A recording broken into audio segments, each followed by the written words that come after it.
Alright, so I chose adventure mode and I did my roll for stamina. A roll of 10 plus a base of 12 means your stamina is 22. Continue. Next, determine your skill. Your skill reflects your swordsmanship and general fighting expertise. The higher the better.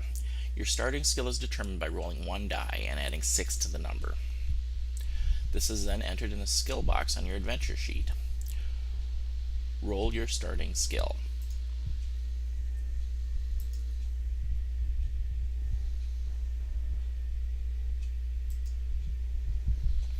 Your roll of 4 plus a base of 6 means your skill is 10. Next, determine your luck. Your luck score indicates how naturally lucky a person you are. Luck and magic are facts of life in the fantasy kingdom you're about to explore. Your starting luck is determined by rolling one die and adding 6 to the number. This is then entered in the luck box on your adventure sheet. Roll your starting luck.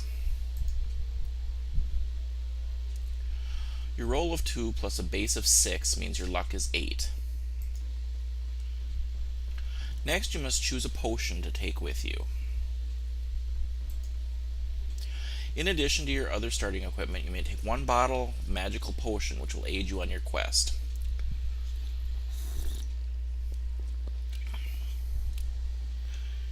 You may choose to take a bottle of any of the following: a potion of skill, restores skill points; a potion of strength, restores stamina points; a potion of fortune, restores luck points and adds 1 to initial luck. These potions may be taken at any time during your adventure except when engaged in a battle. Taking a measure of potion will restore skill, stamina, or luck scores to their initial level, and the potion of fortune will add 1 point to your initial luck score before luck is restored. Each potion contains enough for one measure, so remember to use wisely. Once you have selected a potion, then you may begin. May the luck of the gods go with you on the adventure ahead. Oh, I think strength.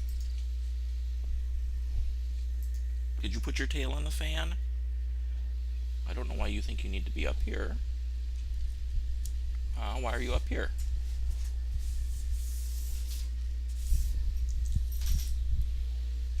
Lay down. Cuddles. Cuddles. No, don't lay there. Come over here.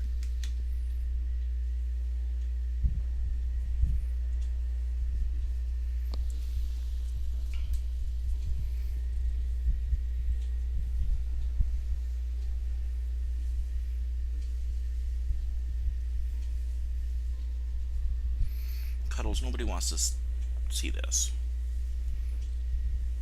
Go to bed. Go lay in bed.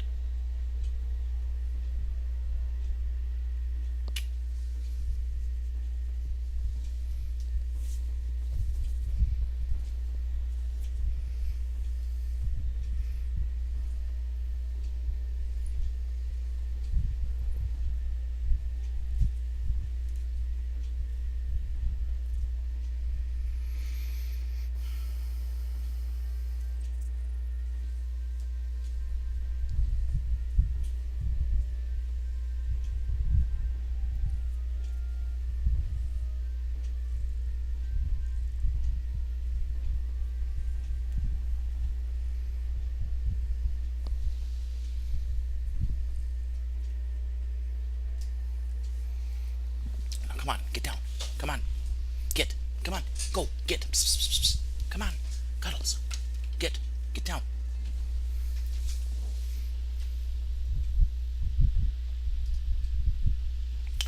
Alright, so I chose my potion of strength. Then you may begin. And I've read this stuff already. Maybe I haven't. I don't remember where I started yesterday. You are an adventurer, a sword for hire, and have been roaming the northern borderlands of your kingdom. Having always spurned the dullness of village life, you now wander the lands in search of wealth and danger. Despite the long walks and rough outdoor life, you are content with your unknown destiny. The world holds no fears for you as you are a skillful warrior, well practiced in the art of slaying evil men and beasts with your trusty sword. Not once during the last 10 days since entering the northern borderlands have you set eyes upon another person. This does not worry you at all, as you are happy with your own company and enjoy the slow, sunny days hunting, eating, and sleeping. It is evening, and having feasted on a dinner of rabbit, spit roasted on an open fire, you settle down to sleep beneath your sheepskin blanket. There is a full moon, and the light sparkles on the blade of your broadsword skewered into the ground by your side. You gaze at it, wondering when you will next have to wipe the blood of some vile creature from its sharp edge. These are strange lands, inhabited by weird and loathsome beasts, goblins, trolls, and even dragons. As the flame of your campfire gently dies, Cuddles, move your tail. You begin to drift asleep, and images of screaming, green-faced trolls flicker through your mind. Suddenly, in the bushes to your left, you hear the loud crack of a twig breaking under a clumsy foot. You leap up and grab your sword from the ground. You stand motionless but alert, ready to pounce on your unseen adversary. Then you hear a groan, followed by a dull thud of a body falling to the ground. Is it a trap? Slowly you walk over to the bush where the noise is coming from, and carefully pull back the branches. You look down to see a little old man with a great bushy beard, his face contorted with pain. You crouch down to remove the iron helmet covering his balding head, and notice 2 crossbow bolts protruding from his stomach of his plump, chainmail-clad torso. Picking him up, you carry him over to the fire and stir the dying embers into life. After covering him with the sheepskin blanket, you manage to get the old man to drink a little water. He coughs and moans. He sits up rigid, eyes staring fixedly ahead, and starts to shout, I'll get them! Don't you fear, Gillibrand. Bigleg is coming to bring you to the hammer." "Oh yes, indeed I am, oh yes." The dwarf, whose name you presume to be Bigleg, is obviously delirious from the poison-tipped bolts lodged in his stomach. You watch as he slumps down again to the ground, then whisper his name into his ear. His eyes stare unblinkingly at you as he again starts to shout, "Ambush! Look out! Ambush! Ah! The hammer! Take the hammer to Gillibrand! Save the dwarves!" His eyes half close, and the pain seems to ease a little, and as the delirium subsides, he speaks to you again in a low whisper. "Help us, friend. Take the hammer to Gillibrand. Only the hammer will unite our people against the trolls. We were on our way to Darkwood in search of the hammer, ambushed by the little people, others killed. The map in my pouch will take you to the home of Yastromo, the master mage of these parts. He has great magics for sale to protect you against the creatures of Darkwood.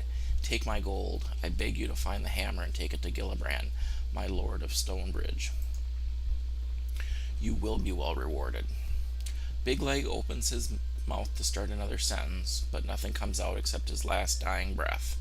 You sit down and ponder Bigleg's words. Who is Gillibrand? Who is Yastromo? What is all the fuss about the dwarfish hammer? You reach over to the still body of Bigleg and remove the pouch from the leather belt around his waist. Inside you find 30 gold pieces and a map. Yastromo's Tower, Hills, Stonebridge, River, Darkwood Forest. Oh no, I didn't mean to do that. Whoops. Jingling the coins in your hand, you think of the possible rewards which may await you just for returning a hammer to the village of dwarves. You decide to try and find the hammer in Darkwood Forest. It's been a few weeks since your last good battle, and what is more, you are likely to be paid well for this one. With your mind made up, you settle down to sleep, having taken back the sheepskin blanket from poor Bigleg. In the morning, you bury the old dwarf and gather up your possessions. You examine the map, look up to the sun, and find your bearings. Whistling merrily, you head off south at a good pace, eager to meet this man Yastromo and see what he has to offer. Now turn over.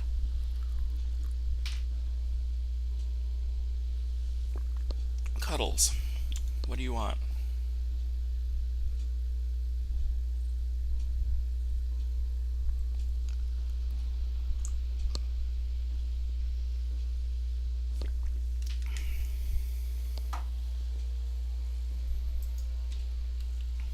You walk to Yastromo takes a little over half a day, and you arrive at his stone tower, dirty and hungry.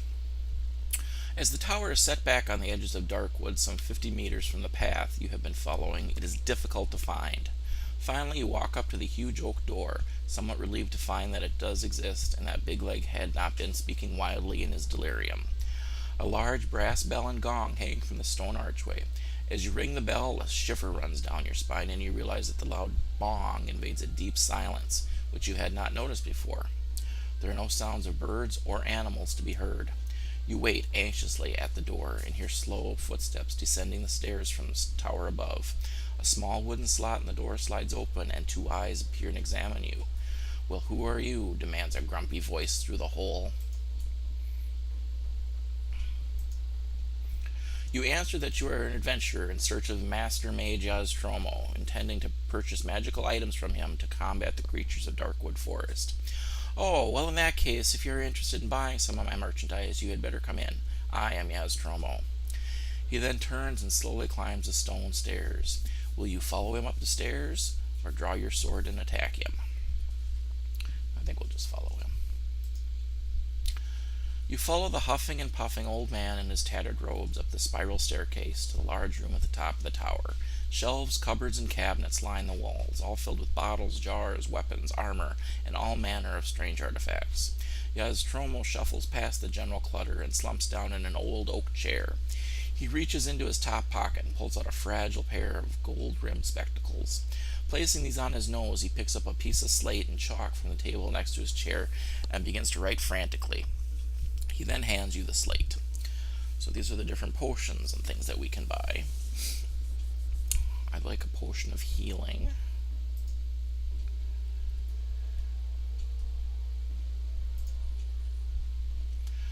I would like a potion of anti-poison.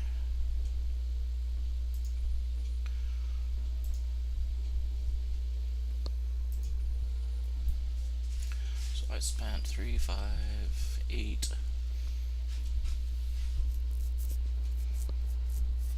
It's a ring of light.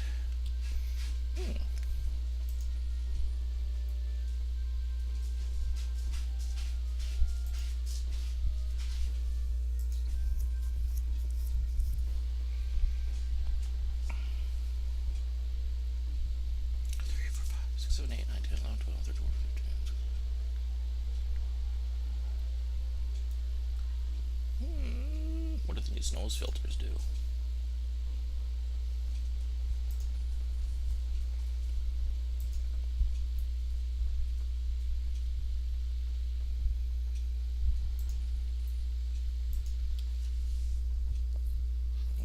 No.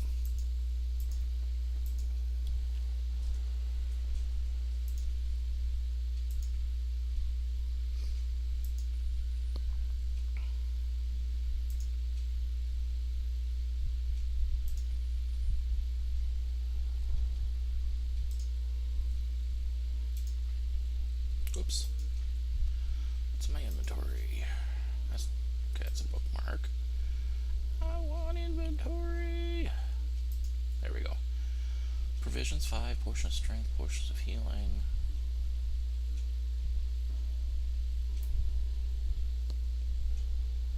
I have 6 gold left. That's enough. Let's head out.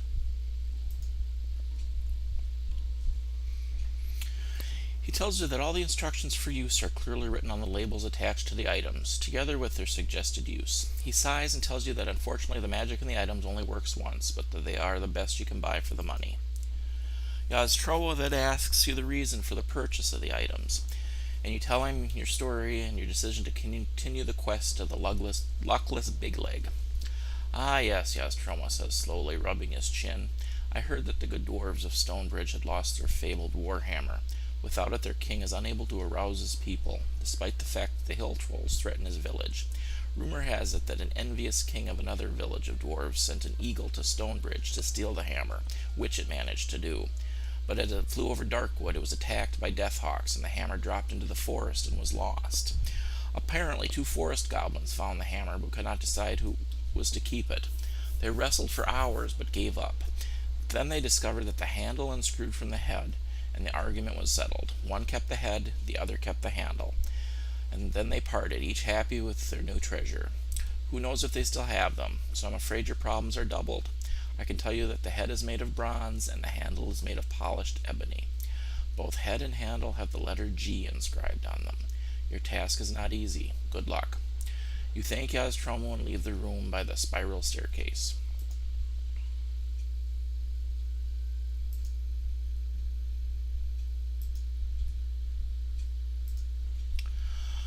Outside in the bright light, you notice the dead quietness again. A narrow path leads northwards from the tall grass surrounding Ostrommel's tower into the dense undergrowth of dark wood forest.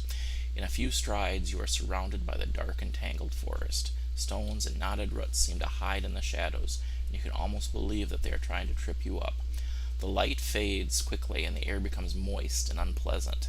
Deeper and deeper you go into the gloom. Eventually, the path forks on either side of the huge old tree. To go west or to go east. I don't remember what I did yesterday, so we'll go west. The narrow, overgrown path continues to weave its way through the crowded forest. Strange animal cries echo through the trees. It's not long before you arrive at another junction in the path. If you wish to continue westwards or turn north, we'll go west. I think that's what I did yesterday.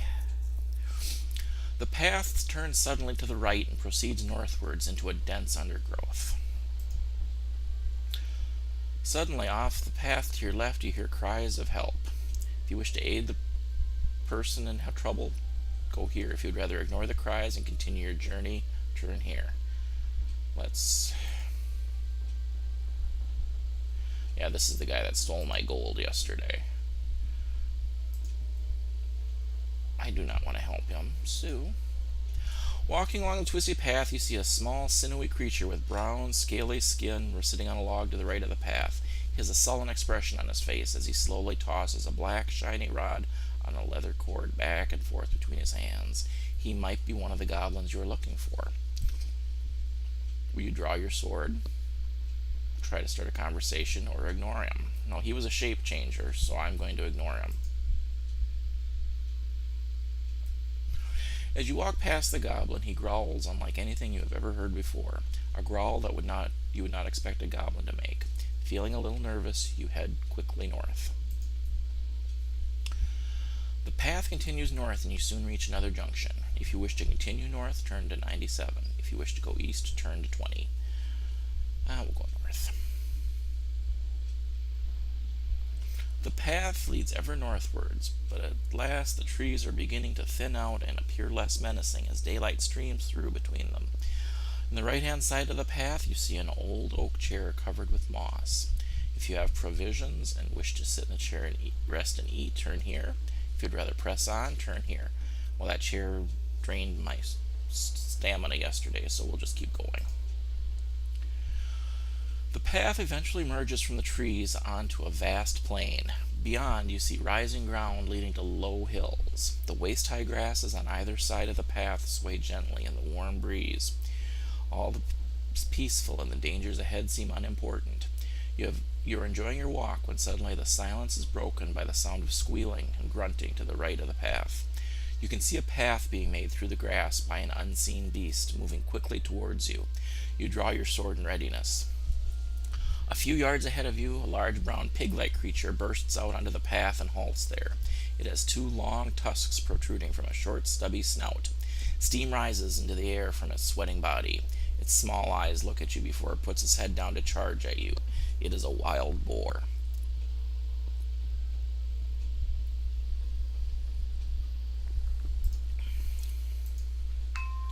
You must fight. If you win, or if you're gored to death. So let's start the fight.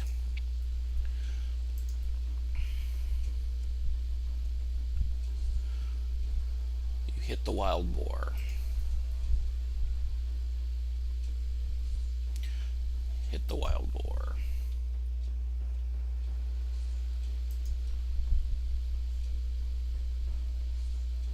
You are triumphant.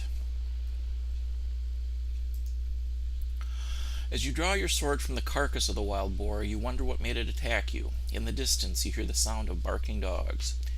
Perhaps it was being hunted and, being trapped, made its last stand against you. Through the nose of the boar, you see a large gold ring which you cut loose and place in your backpack. It is worth 10 gold pieces. You gain 1 luck for your good fortune. I'll get coffee.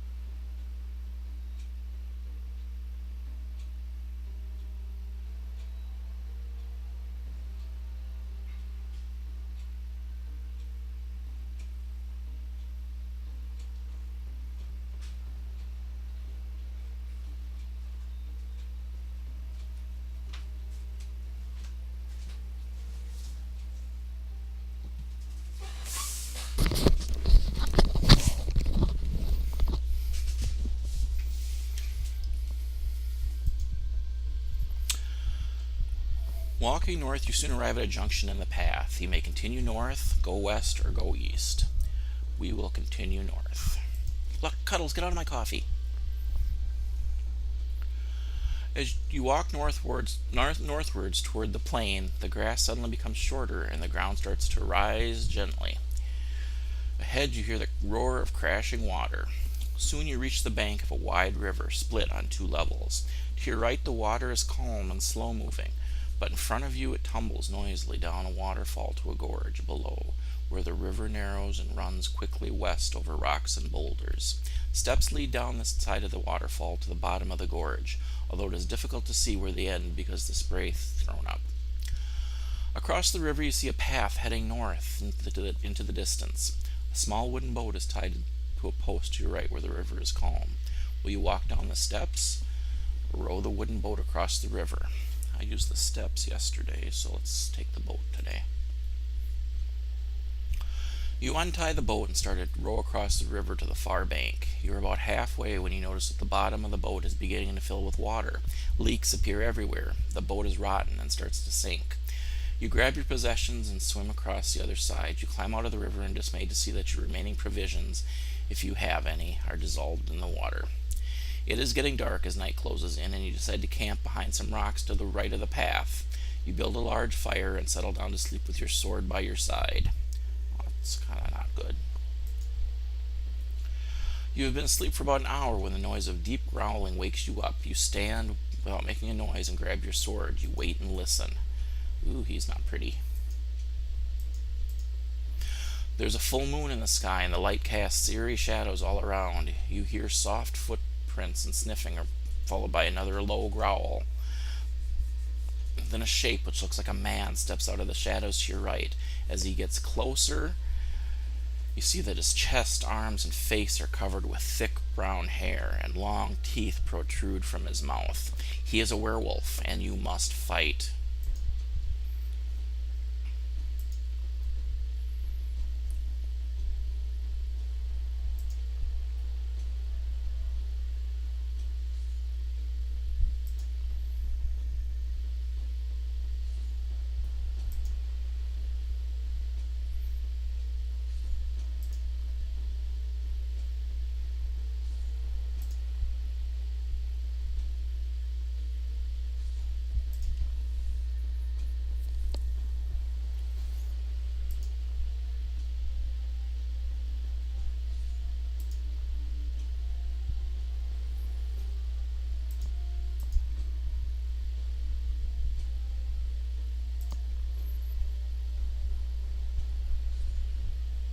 You are triumphant.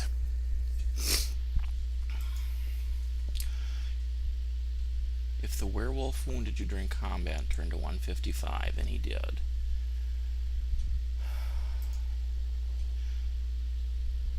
You settle down to sleep again, but start to shake and tremble. Sweat pours from your body, although you feel very cold. Do you possess any belladonna? If you do, which I don't,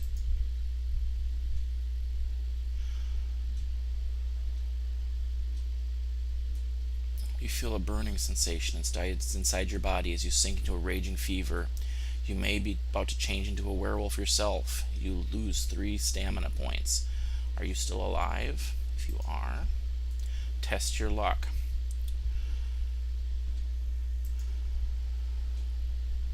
You are lucky.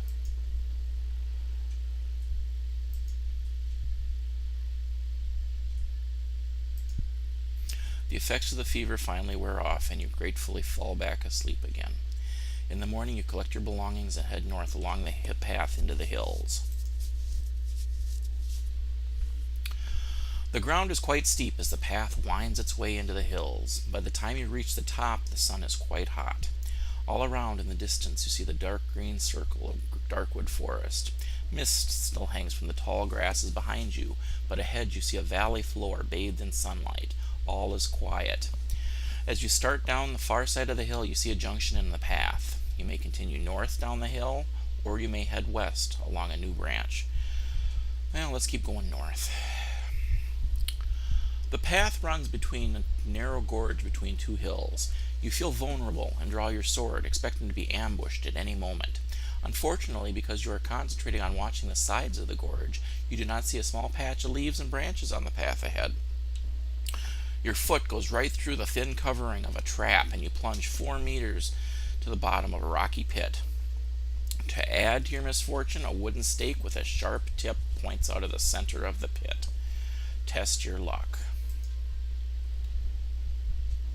Sadly, your luck has run out. The point of the stake pierces your leg as you land. You lose 2 stamina points for the fall, and further 2 stamina points for the injury to your leg. If you are still alive, which I am, turn to 319. I gotta look in. 7 out of 22.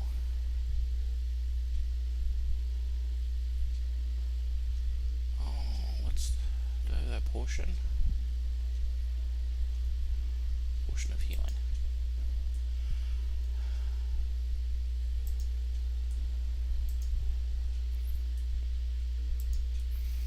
Do you possess boots of leaping? Why, yes, I do. I did buy those. The pit is circular with smooth sides, and you are weak from your fall. You reach into your backpack and pull out the brown leather boots. They're very light on your feet. You crouch down, and in one mighty leap, you are out of the pit. You dust yourself down and continue your walk north down the gorge. Continuing down the gorge, you see a handle of a sword sticking from a large rock by the side of the path. If you wish to try and pull the sword free, or you can continue walking. We may as well try it. You take a hold of the sword and place your foot against the rock. Roll 2 dice. You are lucky. The sword is magnificent and was obviously made by a master craftsman. It feels powerful in your hand. You gain 2 points on top of your current skill when using your enchanted sword. Cutting your new weapon through the air, you set off north down the gorge. Between the hills, you see the flat green valley floor stretching out ahead, and beyond a sinister wall of trees, dark wood forest. On the other side of the trees lies Stonebridge, your journey's end. Arriving on the valley floor, the path ends in a junction. If you want to head west, or if you want to head east. Well, let's go west. The path makes a sudden turn to the right and heads north across the valley floor. To the left of the path, you see a large pond with a small wooden hut with a thatched roof by its edge. If you want to investigate the hut, or if you wish to ignore the hut and continue north. I should ignore it, but let's investigate it. You walk around to the front of the hut and see a large blue vase on a small porch. There is nobody about. You open the door of the hut, but there is nobody inside. The hut is also devoid of furniture or objects. You walk outside again and inspect the blue vase.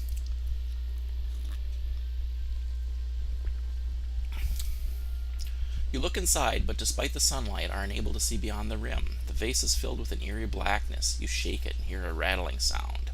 You may drop the vase on the ground, put your hand inside the vase, ignore the vase and return to the path and head north.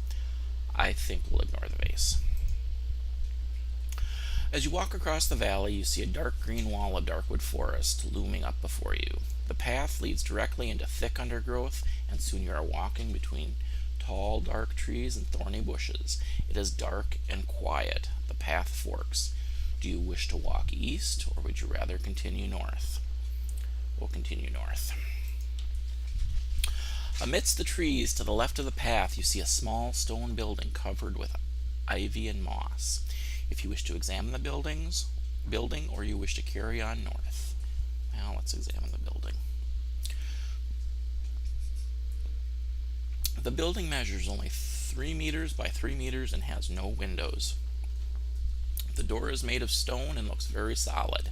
There is no handle, and there does not appear to be another way to enter the building. Then you notice a tiny keyhole in the stone door. Do you possess a silver key? And I do not. So we will click that. You may try and charge the door down, or you may return to the path and head north. I think the door was sturdy enough that would cause pain, so let's just keep going. The path presses on northwards towards through the dense trees. Then it makes a sudden turn to the right and heads east. The path is so overgrown in places that you have to use your sword to cut through it. Your walk east is long and tiring. At last you reach a junction in the path. Looking at Big Leg's map, you decide to head north again in the direction of Stonebridge and ignore the narrow path continuing east. The path opens out into a small clearing. To your right, you see a pile of branches, grass, and pieces of rag, the lair of some large creatures. Amongst the debris and old bones scattered about, you catch sight of something glittering. If you want to look more closely, or if you wish to hurry north along the path, we'll keep going. Walking along the narrow path, you suddenly hear the sharp crack of a twig breaking and the whispering of low voices. You draw your sword and wait anxiously with your back to a large oak tree. From behind the tree opposite you step 4 men and a woman dressed in green tunics. Each looks menacing as they stand with swords and axes in their hands. The young woman steps forward and tells you that you are trespassing on their territory and you must pay a levy of 5 objects from your backpack or face the consequences. If you wish to give them what they want, turn to 279. If you would rather spit on the ground and reply and fight them, turn to 104.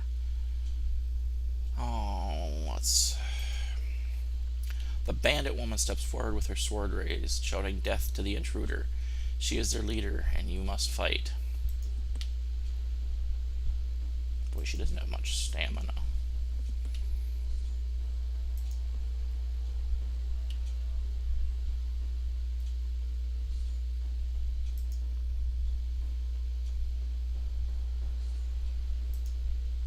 If you win, the next 2 bandits approach. Time to fight.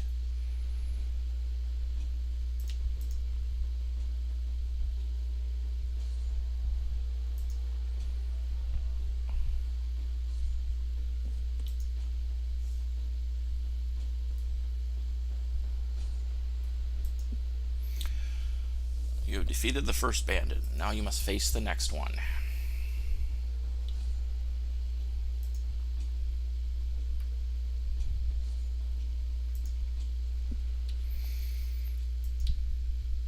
Finally, you need to take out the remaining bandits. Time to fight.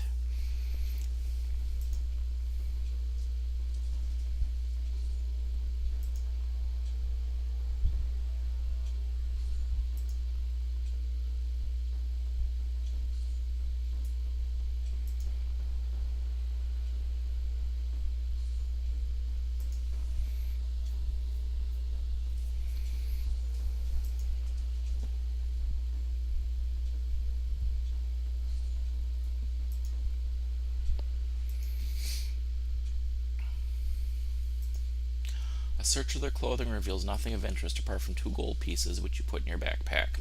You set off north again along the path and soon notice the trees beginning to thin out on either side of the path. Eventually the path leads out of the trees into a plowed field. You are out of Darkwood Forest. The path leads through the field to a stone bridge over a clear stream. Beyond the bridge are small cottages and wooden huts of a village. A sign on the bridge reads Stonebridge. Stonebridge. You cross the bridge and see 2 old dwarves with long white beards standing by a cottage looking at you. Do you have the hammerhead and the handle with the letter G inscribed in them? If you possess neither or only one of these, I do not. You have failed in your quest to help the dwarves. Being unable to face Gillibrand, their king, you decide to head east and find a place to rest after your perilous adventure. But wait, perhaps you want to continue searching. You decide the best way to continue looking is to walk back around Darkwood Forest and pay a visit to Nostromo. As you begin the long walk, you are attacked by a large group of wild hillmen, probably the same group who attacked Big Leg and his party 2 days earlier. Test your luck. Sadly, your luck has run out.